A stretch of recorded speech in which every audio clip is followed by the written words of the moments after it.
Yeah, you're in the right place. This is the premiere issue of Gorgon Video Magazine. We're going to be out every 2 months, and you better know I'm Michael Berryman. You know Linnea Quigley, Queen of the Bees. We've got an exclusive, and we got the Gore Masters. Special effects from K&B Effects. Chroma takes us through 15 years of film with the Toxic Avenger, Bloodbath, Shock Rock, War, Drive-In, cult classic double features from Sinister Cinema. Keep your pants on. First up, Wes Craven on the set of his new film, Shocker. When I worked with Wes Craven on The Hills Have Eyes, I had no idea this man wanted to become a minister. Congratulations, Wes Craven, on becoming the High Priest of Horror.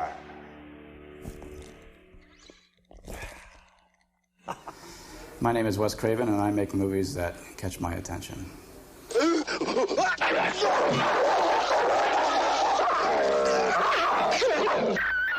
People always ask me, how does a nice, quiet person like yourself, think up these ideas? And my answer always is, who says I think them up? I mean, look around you, I think that we tend to filter out a great deal of the horror of life, or to sort of trivialize it and make it acceptable.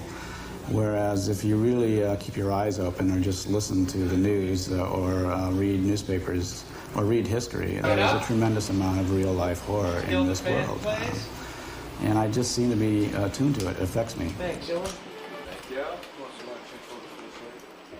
Craig, what are we doing? Don't chew gum like this at home. This is being done by a professional. Very quiet, please. A little squeeze of light isn't going to kill me. Okay, I'm ready. Okay. For years, I sort of fought the fact that I was doing a lot of horror. And then about in the last 5 years, I started to realize with Nightmare on Elm Street that so long as I controlled the project and could write about a type of horror that really fascinated me, working within horror gives you tremendous freedom as an artist, because it deals with all those other realities. There's not really hard and fast rules about what you can show in a horror film. You can go beyond the rules, beyond the limits, and you can also deal with very strange and bizarre states of reality that most films simply don't go into at all. I was kept in an asylum most of my life. I was criminally insane as a child. I burnt up most of the local puppy farms now. He was a very quiet kid. He was probably well-behaved with a wild imagination. But, working class kid in Cleveland, Ohio, churchgoer, raised, strict religious family, and probably, was caused to have a wild imagination because his life was so, in a sense, restricted and proper. So by the time I went away to college, I, sowed all my wild oats and started looking at all the films of the European surrealists and reading very widely in all the European authors and everything. So, I was fascinated by that sort of sudden expansion of consciousness on my own part. And so when I started making movies, it was a very natural thing to just keep going at that sort of wacky velocity. The first actual feature film that I worked on, I was the writer, director, editor. I mean, it's a very bizarre story, but it was a very small film. Total budget, $90,000. And somebody had just come to us and said, we want a horror film. Can you make it for us? And my partner, Sean Cunningham, at that time, we were just new friends. We've known each other about half a year. Decided to, make a little horror film. So we went out and got a documentary film cameraman with his own 16-millimeter camera. We had about 2 lights, and I think our whole crew was about 6 people. And we just went out and made a movie in people's backyards. And, borrowed houses, borrowed Sean's mother's house for one set, and, shot in her swimming pool. Just, made it up on the spot. And worked from a very strong script, though. I mean, that is, I think, the secret of making a good film, is get the script right before you start.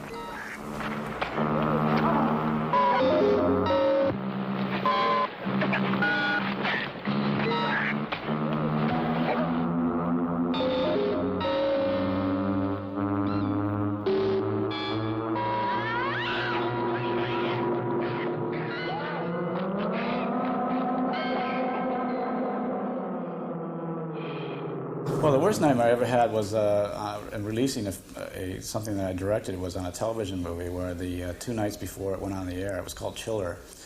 We had a call from the network saying the championship basketball game was going to run in our time slot, and we were going to be put on at 11:30 at night with no change in the listing in the newspapers. So it was basically, 4 months of work out the window.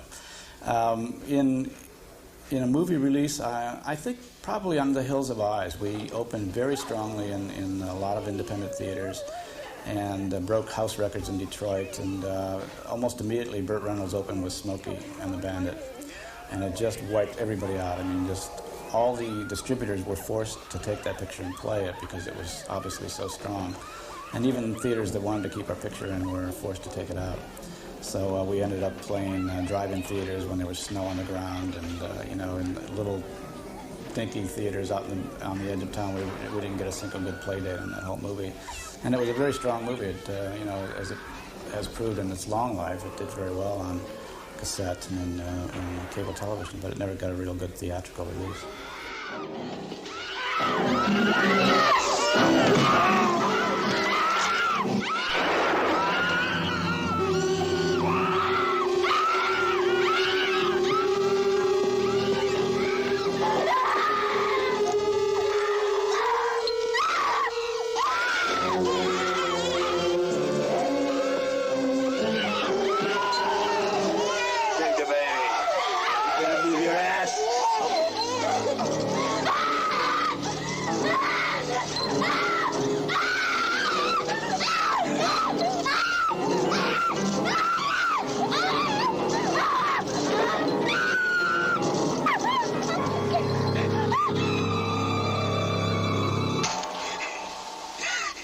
Come back for you later, girlie. I've had a continuing battle with the rating system, and even though I'm sympathetic to it in some ways, I mean, I understand that it is, in a sense, the industry's taking responsibility for itself, so it doesn't have an exterior censor, as they did in the Hays Commission. It still has been sort of the bane of my life. I've had an X on almost all of my films except for Serpent and the Rainbow on the first cut. Nightmare on Elm Street had to be severely recut, and Deadly Friend had 13 separate submissions before it was finally cleared. And in the worst cases, it can force you to do a cut that you would never do as a creative person. It can be much choppier and much more awkward looking than you would ever want it to be. And it can cut out the real key moments of what you're trying to portray, which is a horrific moment. And in that sense, I think it can be really destructive. I've had them continually say to me, I'll say, well, what shot should I cut? And they say, well, we can't tell you a particular shot to cut, but the overall effect is too intense. And that's mind-boggling to me, because I am in the business of intensity. That's what my films are about. The new Wes Craven film is Shocker, No More Mr. Nice Guy. And I wouldn't say it was gory. I would say it's story and character, but it does have a little blood in it, enough to keep it interesting. The problems doing a film with a lot of special effects are that any special effect takes 2 or 3 or 4 times as much time as a normal scene. My Dinner with Andre, 2 people sitting at a table in a restaurant, is the perfect low-budget film because there's no special effects, there's no atmosphere, there's just 2 people. A film like Shocker is full of special effects. Horace Pinker, I would say for a full 2/3 of the film, is not alive. He's coming back from the other side of the grave. And it needs to be transparent. All of that involves computer-controlled camera work where every pass is triple or quadruple. So you film the actor, and then you film an empty set, and then you film the other actor, and et cetera, et cetera. Any which one of those passes, something can go wrong with the computer. So that's very time-consuming. Doing any sort of a horror film that has a great deal of timing and surprise in it, and a lot of cutaways and very specific small special effecty shots gets very time-consuming. It's the first film where I've had complete artistic control. We are not required to show dailies to anyone. We have complete story control, casting control, and it's like a great gift given to me by my partners and by Universal, so that I'm doing it with a tremendous amount of excitement and freedom. So it's like the purest Wes Craven of any of the films that I've done. It goes beyond Nightmare on Elm Street in that way, in that I just am able to do completely what I see rather than having to change it for anybody else's vision. On my tombstone, I would like to have written, "Here lies a filmmaker."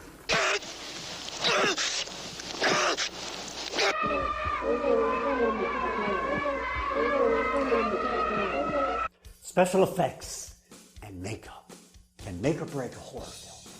The three gore hounds who founded K&B Effects first worked together on Evil Dead 2 and went on to create blood-drenched effects for horror show Intruder and now Nightmare on Elm Street Part 5. Gorgon caught up with them at their studio. I'll let them introduce themselves. I'm Howard Berger. Greg Nicotero. And Robert Kurtzman. And we are K&B Effects Group. Effects Group, which stands for Kurtzman, Nicotero, and Berger. I got my start professionally about 6 years ago. Started working for a place called Makeup Effects Lab in John Beekler's. And born and raised in California, Valley dude. And got interested in motion pictures. My father's in the industry, owns a sound company. And I was primarily raised on horror films all my life. My big break came when I worked on Day of the Dead with Greg here. And Greg finally moved out here and met Robert. And the three of us got together after many, many years of working together for other people and decided, hey, let's form our own company. And so we did. I got my start in the film industry about 5 years ago. I grew up in Pennsylvania where they made Night of the Living Dead, George Romero, Tom Savini. So I got hooked up with them growing up being interested in horror films, and that was how I got into the business. I got my first start on a film called Day of the Dead with both of them. I started in the effects business about 5 years ago. Actually, Howard gave me my first job out here. And basically started out at the bottom, worked your way up. You start out as a lab assistant, working on molds and things, and eventually you end up owning your own company, if you're lucky. I think the movies all of us went to see were horror films. You know, we grew up on the classic monsters, Frankenstein, Wolfman, Phantom of the Opera, and then ventured into like Dawn of the Dead and Night of the Living Dead. I don't think any of us played sports as kids. No. I think we mostly sat home on Saturday afternoon after school and watched horror movies. Yeah. Or cut school. Kids today go to see films to see the effects in films like this, and they want to see how it's done and how far we can push it. A lot of reasons why people like horror films is because it's escape for them. It's pure escape. They can see what happens to people when they die. Maybe it's a way for people to accept their own mortality by seeing what it's like and how people react to it. Talking to a lot of people outside of the business, friends, and just we'll go to theaters and go, oh, did you like that movie? They'll usually say, no, there just wasn't enough. Here we are, K&B Effects Group facility. We're working very hard in this 104-degree temperature. And over here we have one of the autopsy cadavers, which Howard and Bob are sculpting on right now. For this film, we have to do a bunch of background bodies as well as one main body, which goes through 4 stages of dissection. This is actually just a background body, but we want it to look right, so we're taking our time and sculpting each of the bodies in different stages of dissection. This is the last stage of one of the autopsied cadavers where most of the skin has been removed, and she is basically started from scratch and building up. You can see some of the pictures that she's using for reference where we can see the lungs and the heart and the liver and things like that. So Linda is doing the 4th stage, which has all the skin has been removed at this point. We see all the muscles on the legs and the neck and the arms. 2nd stage body, which Brian Wade is working on, which is a stage less than the last one we just saw, where the skin is all still intact. We don't see any of the muscles or anything like that. And Brian is working on this one. Up here we have a lot of the heads, props, arms, and doings of some of the films that we have done in the past. Over here we have this is a little jointed little girl we made for a horror show. At the beginning, Max Jenke's running around, and this girl is his hostage before he lops her head off. This is our oven. We'll get to the molds in a minute, but this is the oven. Bob's dad came from Ohio. He personally built this for us. This is a big oven. We bake all our foam latex in here. What we do is we put the liquidy foam latex part in the mold, stuff the molds in the oven, and you bake them. And this is it. So here, our lab technician, Mark Tavares, is working on the mold for we're doing a makeup for a film where we need to break it down into separate pieces. It's basically done to allow easier application and allow the pieces to be blent off easier. So what he's doing is making an individual piece of the neck and the cheek so that we can float the pieces individually and mold them. And over here on this side of the table we have another of our lab technicians extraordinaire, Mark Maitre, who is sculpting a mutated head for a film which we're not really allowed to say what the name of it is or what's happening here. We just can say that it's a bitchin' sculpture that Mark's working on. What you do is you put a bald cap on the person and you use a material called alginate, which is the same things that dentists use to cast your teeth with. You put the alginate on their faces, leaving the nose clear so they can breathe, because if they didn't breathe, they would die, and that would not be good. Then you back it up with plaster bandages. After about 25 minutes of the entire process, you take the plaster bandages and the alginate off, and you have a perfect negative copy of their face, and then you can pour any type of material in that you want. We usually pour plaster, and then we have plaster heads of all the people. So that's what these are. This is a show that we did quite a while ago called Creepshow 2, where there's a wooden Indian which comes to life. This is the suit that the actor Dan Kamen wore. We also had a statue. Mike Tursik sculpted and painted all this. We had a statue that didn't move, and then this is the actual suit that the actor wore. Here's the little foam gloves. The foam kind of deteriorates after a while, so it's kind of hard to keep things real nice. But these are the gloves. You can see all the detail of the wood carving and stuff like that. And these are two of the bodies from Nightwish. Unfortunately, the head is missing off this because we just sent it out. They needed some heads for Ghostbusters 2, so they kind of called us and we sent them a couple heads. So this used to have a head, but it doesn't anymore. Just a good example of different kinds of stuff we use. Mold releases in crystal clear and squeeze bulbs to make things inflate. Here's some jugs of blood that we have left over. Super glue is like the ultimate material for special effects. So you go through tons of this stuff a day because it just, oh, quick, gotta glue it back on. It's all fine. And this is the chemical drawer. This is all the glues and various adhesives and stuff that we use. Here we have some Gelfex, which are scar material, make burns and scars on people and stuff. And, This is a mechanical dummy. We'll show you what he does. You want to do that? yeah. It's a little beat up, but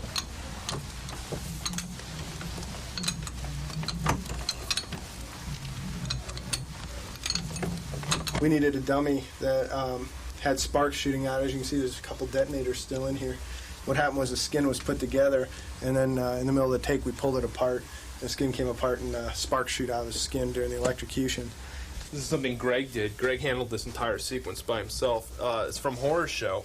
There's a scene where the family's sitting down at dinner, and they're having a nice turkey dinner, and the lead actor, Lance Henriksen, starts to hallucinate and looks down, and the turkey starts to move, and we had all these tentacles shooting out of it and grabbing onto the table, and then this turkey hand reached up, human fingers on it, and had the human turkey, or half turkey, half Brian James head, come out and look around and torment Lance Henriksen. So Greg sculpted this turkey head, and we did a little clay press of Brian James' face. We usually do more than one show at a time, and if we're doing 3 at a time, each of us will split up. Although the 3 of us will be supervising everything, Bob will take one project, Greg will take one project, and I'll take one project. And that way we can get everything done. We'll all have our own separate crews on it, although everybody ends up working on everything together. But at least there won't be 3 people trying to concentrate on 3 different projects. Basically, when we read a script, you can pretty much tell what stuff is going to make it, what stuff isn't. Even with Intruder, we had suggested to the producers, look, they had originally called us and said, look, we're not really sure if we have the money to do this, and we might just cut some of the effects out. And my comment back was, well, look, here's the deal. This is a horror film. People are going to go see this movie to see what happens to these people, how they die, who kills them, why they're killed. So to cut out the effects and to cut out the whole point of the film really makes no sense. So my suggestion to them was, look, release it on video, unrated, and put back in the scenes that you're going to cut out theatrically. Fans love that stuff anyway. People love to, they will go rent a movie specifically to see the stuff that they don't think they saw in the theatrical versions. As a matter of fact, the director was up here yesterday. We were talking about it, and he said he hasn't taken it to the ratings board yet. And there's probably a good 60% of what we did will get X'd. The ratings board will cut that to pieces. It's because there's just too much blood. The big thing the rating board has a problem with is blood splurting out of a person. You can have blood dressed, but you can't have blood splurting. So I think the three of us know what to expect. We know we're going to do a lot of stuff that's going to get cut out. This year I've been pretty depressed about it because of most of our films this year have gotten most of the effects cut. The ratings board, in terms of, like, if they were sent to hell or something, they should be made to watch episodes of Freddy's Nightmares over and over again, like, just on a continuous loop. I think that'd be pretty hellacious. My favorite aspect of the business is the fact that you're with something from start to finish, that you can actually begin with a ball of clay or somebody's head, a life cast, and go from that point from A to Z all the way to the point where you're on set and you're watching it become alive. I love all of it. I love the lab work, I love the designing and the sculpting and dealing with all the problems. All we want to do is make monsters and have fun and make good films that we've always wanted to see. Keep going to the movies, that's all I can say. Keep us working. As long as we keep getting scripts and we keep going to horror films, we will keep making these movies. We love horror films. That is the bottom line.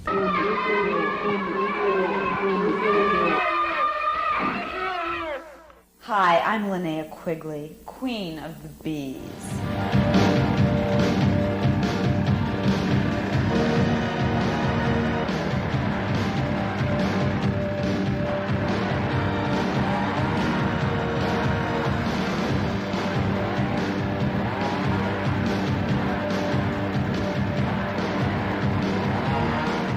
I learned how to use a chainsaw in Iowa. My first beginnings, was fixing my mini bike, which had a chain. And from the chain on the mini bike, I progressed to the chainsaws. Okay, the transition from being in Iowa and riding horses and coming to Hollywood with the chainsaws isn't, I don't think that different. I think they're both, things that, women from Iowa do.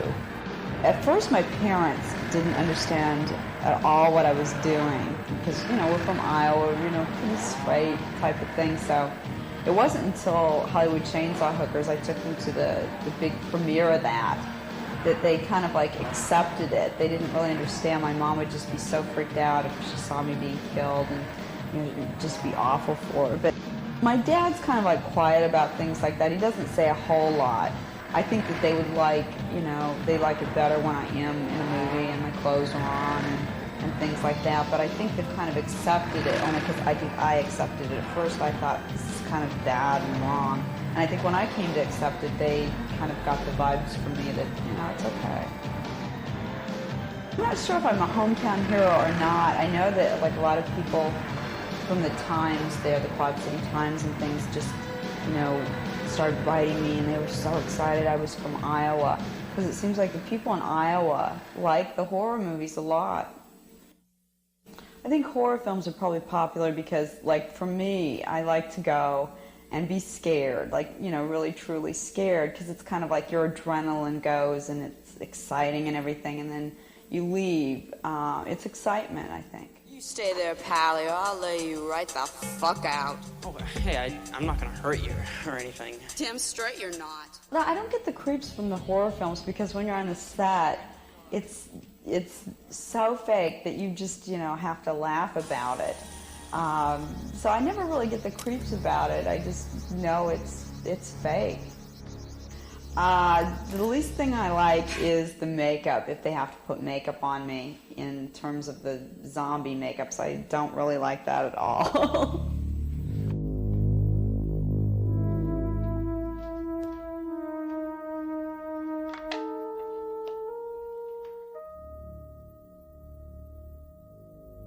In Night of the Demons, the lipstick scene, I like that. That was a fun one to do because I didn't have the stuff covering my head and face.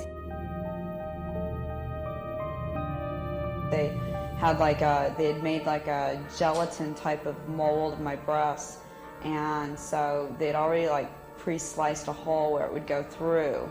So the lipstick went in and just went into the fake breast that was, you know, bound over mine.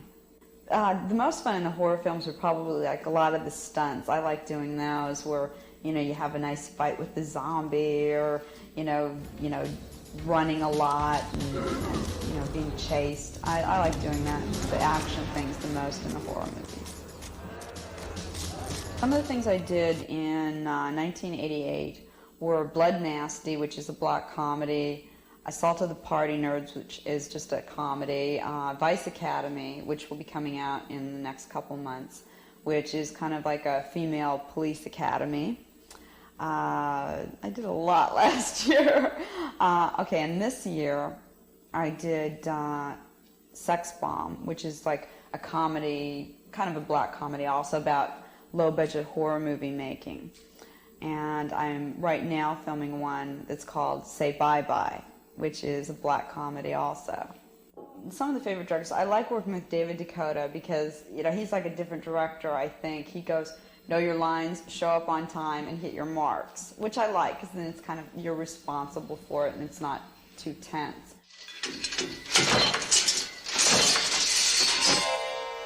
Assholes. You know, she's got a real attitude problem. I was really happy to play like a tough character because it's like, that's like a different side of me that, you know, it's like, wow, I want to be tough and everything. So the spider character was really fun to play, and that's what I'd rather do. It's more interesting to play a character that's either tough or mean or something than just, you know, like a bimbo or, you know, the nice girl. What is this, Midnight Wimp Bowling League? What are you, the Bride of Dracula? Oh. Jump back. Prom queens on the loose. Or is it high school hookers? I'd like to keep playing like stronger characters. Ooh, naughty. That's illegal. Yeah, so what are you doing here, mopping up? Yeah, and I'm almost done. So let's cut the shit and get out of here. If I got out of the film business, I would probably just have a ranch. I would have a lot of dogs, take in stray dogs, and, you know, fully work on animal rights all the time and, you know, do what I can for that. I guess the reason I probably stay in the film business is to help, you know, support money and things so that I can, you know, get my dream of, you know, just making a big contribution to animal rights. I'd like to combine them in making movies, producing movies where there's a lot of themes toward, you know, not having lab experiments and things like that. Well, I wanted to produce for a couple years, and David Dakota, who I did Creepazoids with, and Sorority Babes in the Slimeball Bolorama, gave me a chance this, you know, beginning of January it was. So we produced something called Murder Weapon. I was in it and produced it, and then I produced my own Linnea Quigley horror workout, which we just did and finished, which is really fun.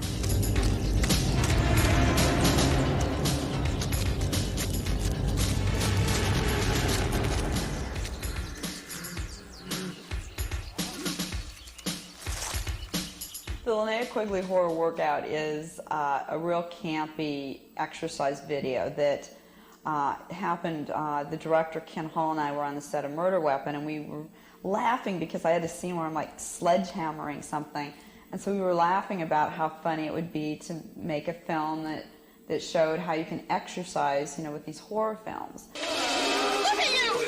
You're a mess! That's right. I'm talking to you. You call yourselves zombies? Well, I have never seen such a sorry lot.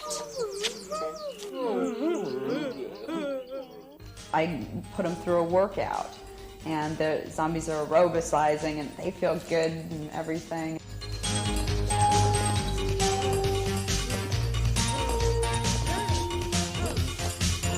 The next part is a slumber party, and the typical things that happen. The girl's alone in the house, and they get killed.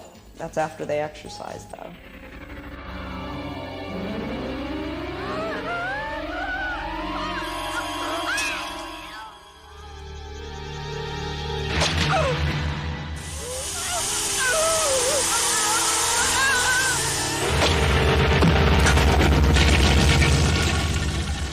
scares me are mice. I have no idea why. Maybe because my mom used to run and hide when there were mice, and I kind of like followed suit, thinking they were scary. Mice scare me, and real people scare me.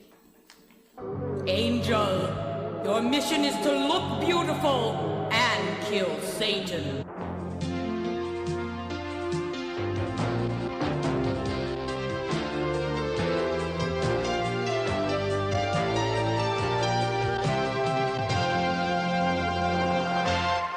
Smashing! Oh, hello, I'm Lloyd Kaufman. This is Trauma. We'll talk about trauma today. I don't know if you're familiar with this, but trauma is from the ancient Latin. Virgil, Book 2 of the Aeneid. It means excellence on celluloid. Trauma was formed in 1974, way back in 1974, when Michael Hers and I decided that we would make movies that were on the cutting edge of the film industry. So the first movie that was actually distributed by Trauma was a film called Sugar Cookies, with Mary Warrenov and the lovely Monique Van Vuren. Usually we come up with an interesting topic from the newspapers. Toxic waste, the fact that nuclear power plants are built poorly, the fact that women hate men.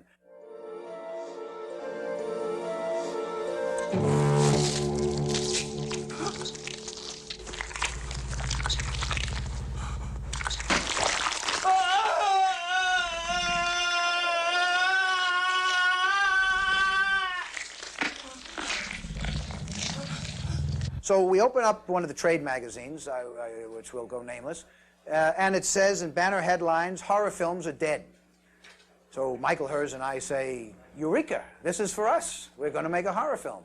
So we think and we think and we ponder, and we decided that we would try to put the comedy format into the horror genre, and The Toxic Avenger Part 1 was born.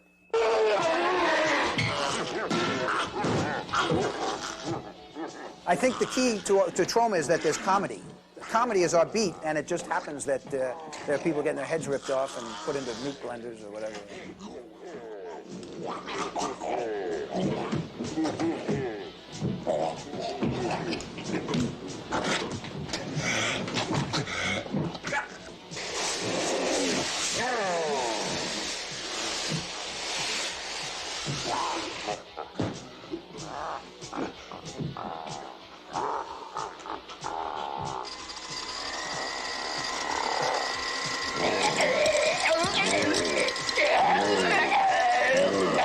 You know, recently, I hate to say this, but recently there have been protests because there has not been enough bad taste in the Trauma movies.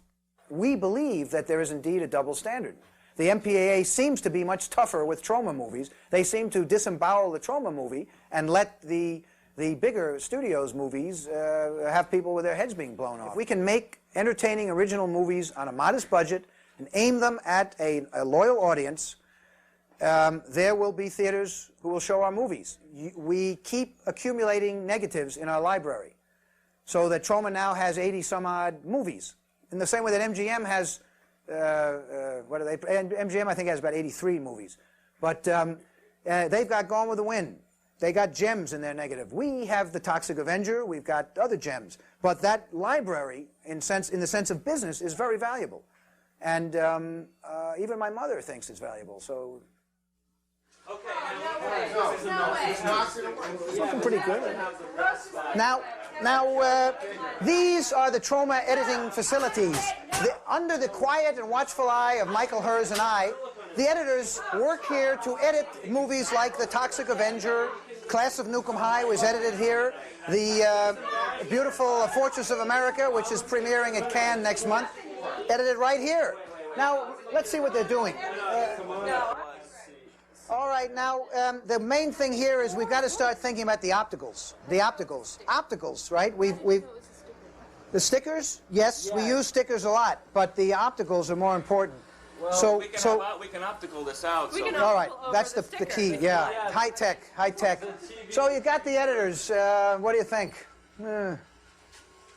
We have about 30-some-odd full-time employees, full-time Traumites. Trauma is now releasing about 12 movies a year. Hopefully, we will continue to make original, entertaining, and forward-looking movies. Comedy is our beat. So 10 years from now, I suspect you'll see Trauma making comedies.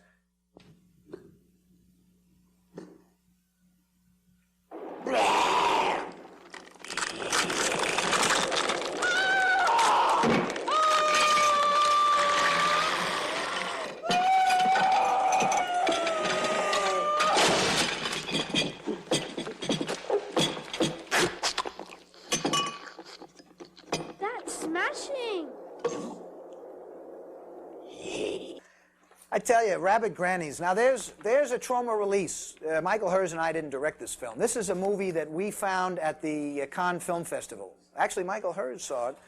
And the director, Emmanuel Kervin, is a very talented young fellow. And it's about some grandmothers who just love their grandchildren and have them for dinner frequently. In terms of dollars and cents, clearly the Toxic Avenger cycle, in the same way that Richard Wagner had the Ring cycle, the Toxic Avenger cycle has, I would say, been the most successful. For instance, Toxic Part 2 with the wheelchair, where the fellow gets squished in the wheelchair. That originally started as just a minor event, and then through rehearsals we kept building on it, and we just took the thing as far as it could possibly go.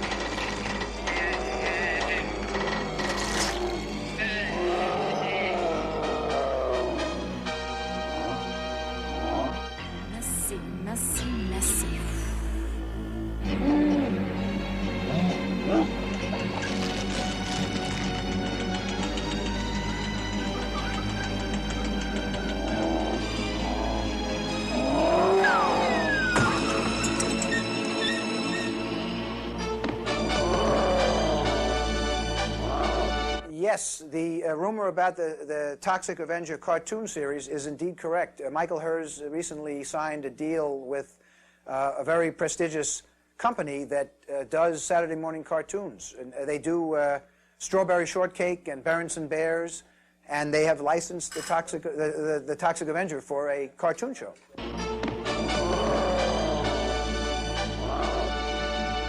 Well, the first advice to young gorehounds would be, Shakespeare said it, to thine own self be true.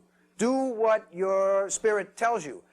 I personally would, if I set out to do Hamlet, it would come out looking like The Class of Newcomb High Part 2. You have to do what is in your heart and soul, and that's the key. Whatever comes out, that's the best way to work, I think. Guys, ladies, the Trauma team is very grateful to the Gorgon viewers for supporting our movies all these years. And we wish you all the best of luck. Thank you for visiting us. And goodbye. So long. Bye. Bye. Thanks. We need this on set. Oh, bye. Thanks. Now, Angel, when you see the devil, hit him first. Ask questions later.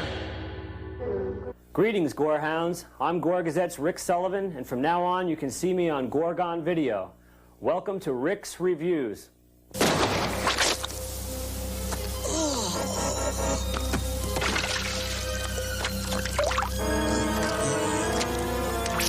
Ever wonder what happened to 50s teen heartthrob Tab Hunter? He's now running guided tours of Cameron's Closet. SVS brings us a killer demon who hides in a 6-year-old boy's attic crawl space.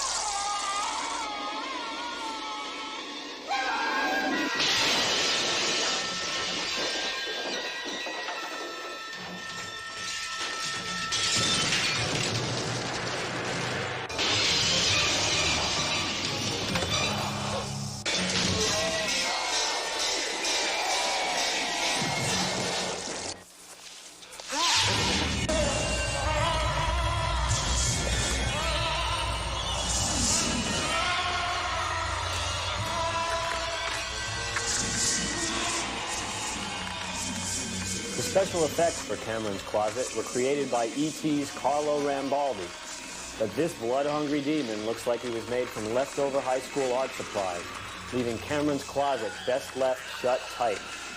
One skull for this turkey. How about Henry, portrait of a serial killer? You can see him at packed midnight screenings across the country. This hard-hitting sleaze fest about a door-to-door psycho and his white trash roommates make Ted Bundy and John Wayne Gacy's crimes look like 4-H projects. Here's a sample.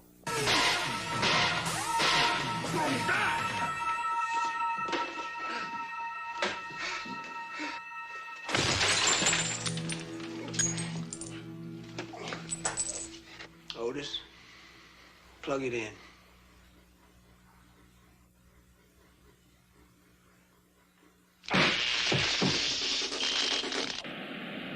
You guys need any help? Otis, do you need some help, or can you do it yourself?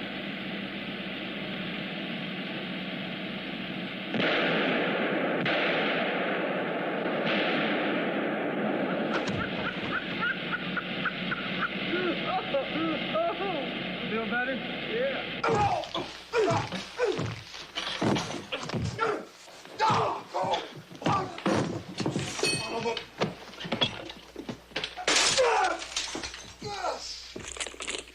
Adios, motherfucker.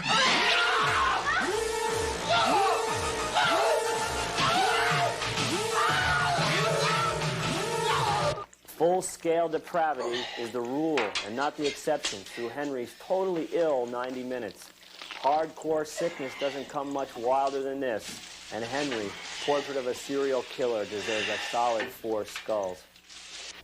Here's one that grossed out theater patrons throughout New Zealand, and you can see it on video now in the United States. This low-budget, blood-drenched horror farce is called Bad Taste. Written, directed, produced by, and starring Peter Jackson, Bad Taste is a slapstick splatterthon about a group of aliens who descend upon a remote village. The creatures kill all the inhabitants, chop them up, and pack the parts in boxes to be served at a fast food restaurant in outer space.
Bad Taste is a 90-minute onslaught of graphic, chunk-blowing special effects, decapitation, mutilation, disembowelment, and other assorted blood-spattered carnage.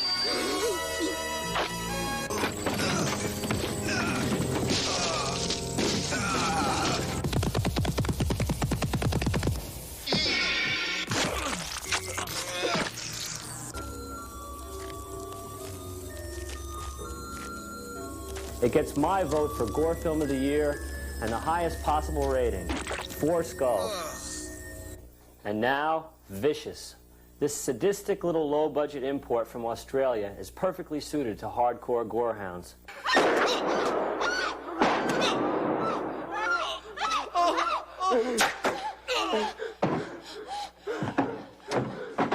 First-time director Carl Zawicki wrote this tale of a bored, wealthy Sydney adolescent who seeks thrills by teaming up with a pack of poverty-stricken teen cat burglars. He gets more than he bargained for when the gang of robbers adds murder, rape, and torture as sidelines.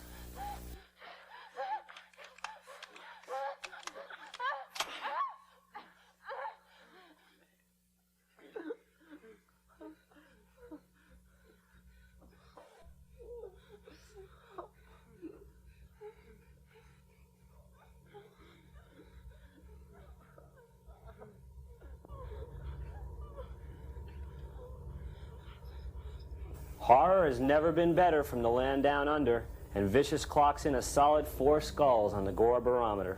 That's it for Rick's Reviews. See you in the next issue of Gorgon Video. Stay twisted.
I've been to a drive-in a long time ago in the 50s and 60s. They had the best movies. You go with your girlfriend, you're fighting her off because you want to see the good parts, the gory parts, the bloody parts.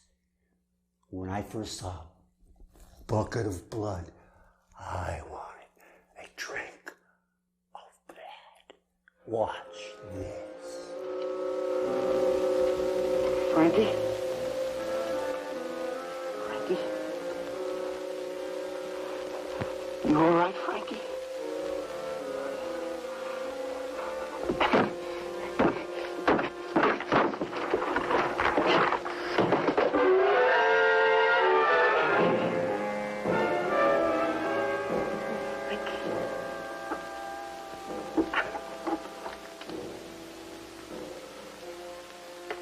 Oh, Frankie. I'm sorry.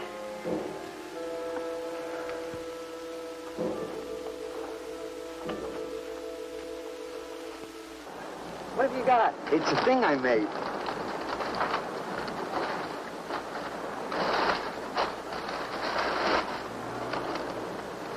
Walter. You like it? What's he got? Oh, come look at this, Lenny. Where'd you get that, auction? I made it. You made that? I said I did, didn't I? Walter, it's very good. Honest? Honest. What's it called? Dead Cat? Dead Cat? That's its name? Sure. Well, it sure looks dead enough. Okay, Walter, who's your connection? Connection? Yeah, connection. Who do you score from? Where do you buy your horse? Horse? Horse, junk, white stuff, heroin. Is that what that is?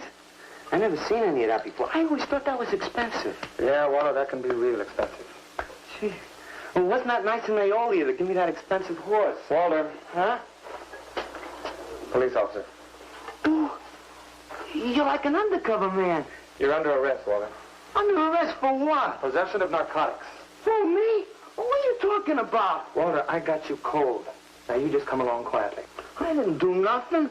Naolia give me those. I didn't ask her for it. I didn't even know it was in All right, that. you can tell him that downtown. Now let's go. I ain't going no place with you. Walter, do I have to point this at you? You're gonna shoot me. No, don't shoot me. Walter, just relax. No, you're gonna shoot me. Now, just relax. No, don't shoot Just me. shut up, Walter. No, you're gonna shoot me. Don't shoot.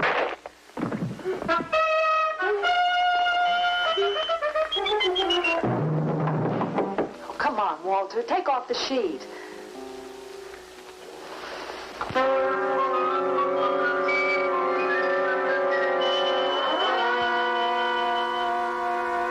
Don't you like it?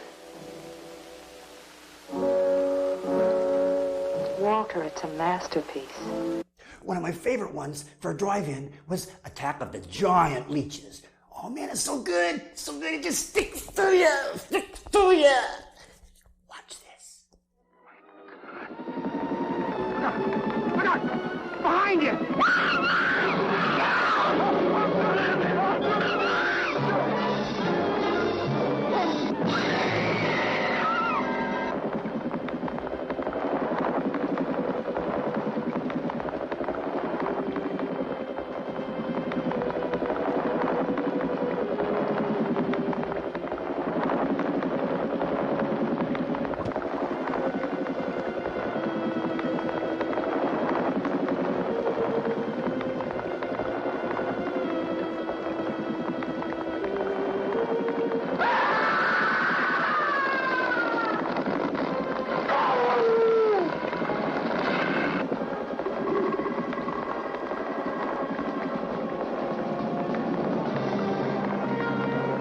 you're a fan of cult classics like these, you can get some of the best quality ones from Sinister Cinema.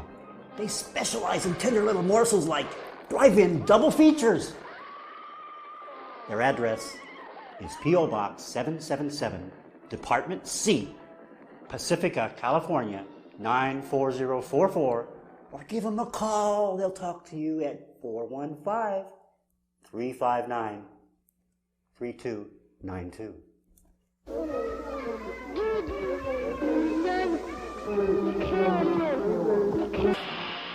You probably think that Hollywood has taken gore as far as they can take it. There's a band out of Antarctica. They make Alice Cooper look like Sesame Street. They call themselves Guar.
They're not gonna see this, are they?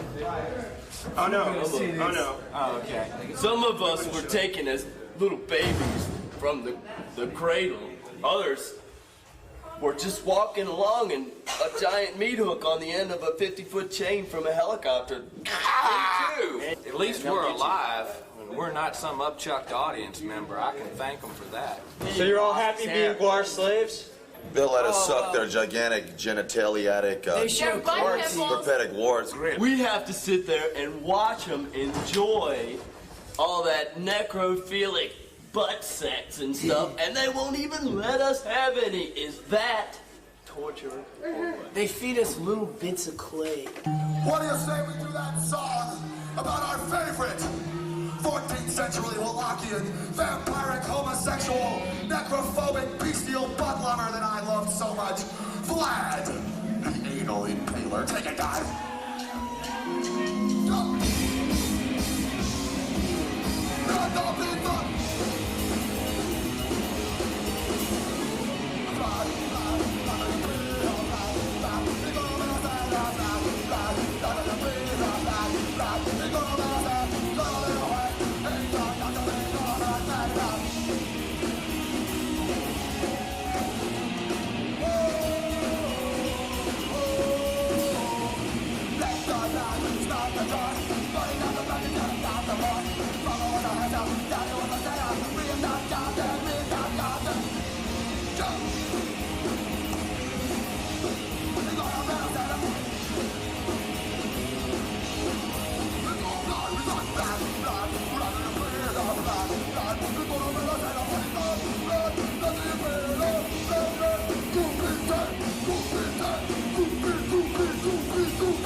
No matter how low they stood, I will always be back.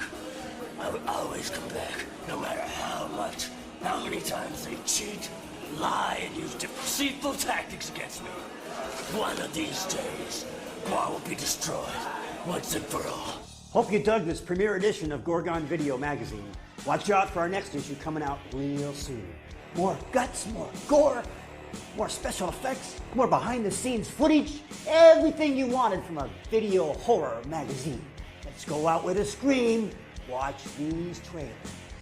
Michael? Michael? Killing yourself isn't so hard, really. Come to me, I need you.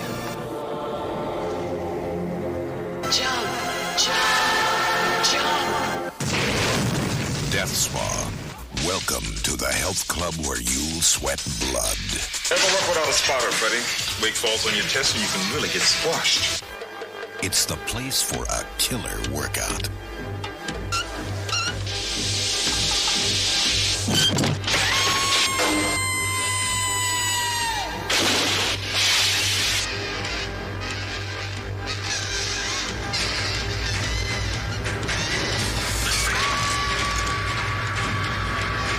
What the hell's going on around here?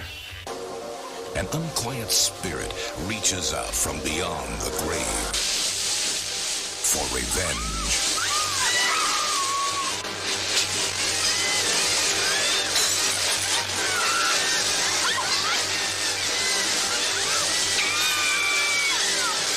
There's more to this job than things that go beep. Hello, sweetheart. Welcome to my party. I will destroy this place, and I'll kill them all, unless you do as I say.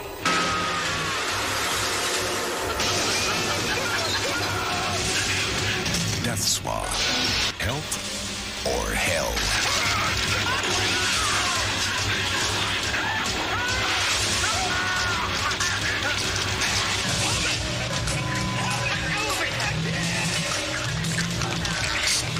Death Spa, where everyone is in a panic to join.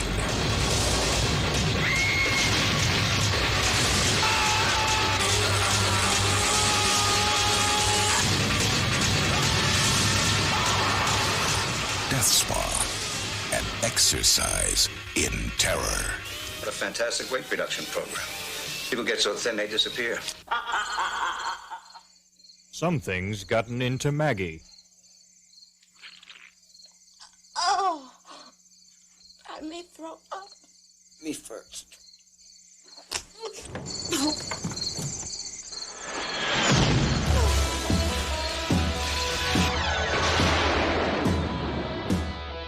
The devil's got her body and is looking to raise some hell. Maggie.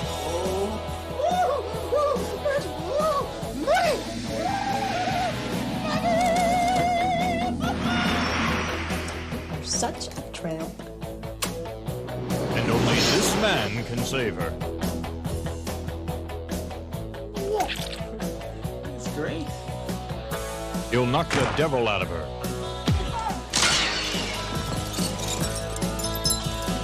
If she doesn't get him first.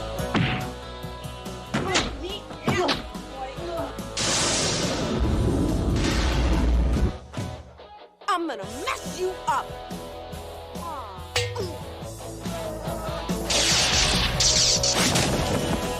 Maggie, watch it! Get ready for a night of adventure. Damn you!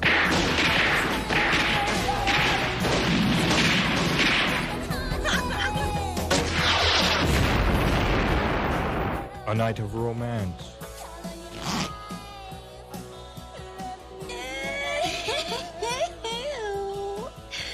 I can't. It's so ugly. A night of terror. Oh no. A night of action.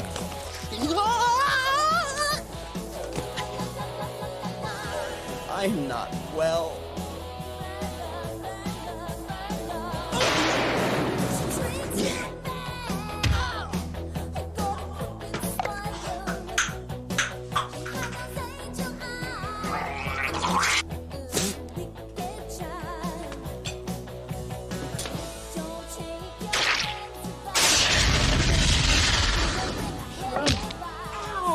Are you okay? By now. They just don't know how to party. Just when you thought it was safe to fall in love.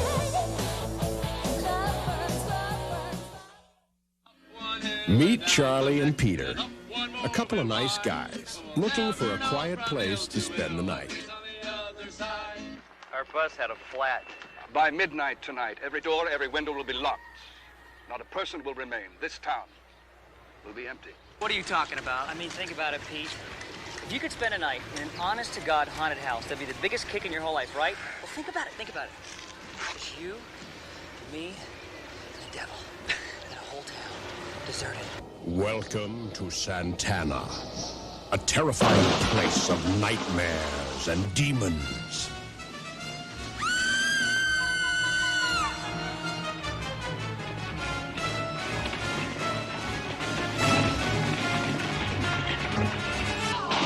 And who is the mistress of Santana?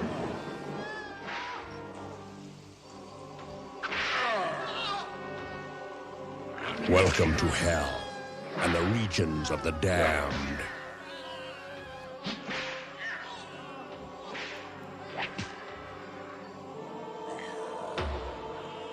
This is hell. This is hell. Maybe so. But I ain't scared enough to run out on a friend. Welcome to the dungeons of lost souls.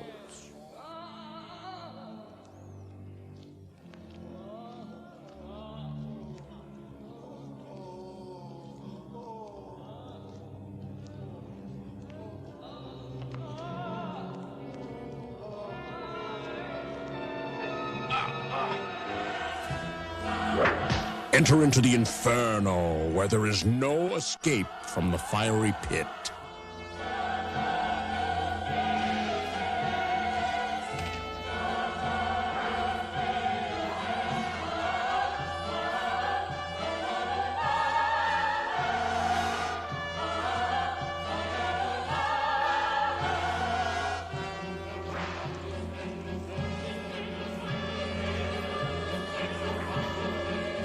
Beware, for there is no way to prepare for Judgment Day, starring Cesar Romero and Monty Marco. Just a taste of what's going to happen to the rest of your stinking planet. No,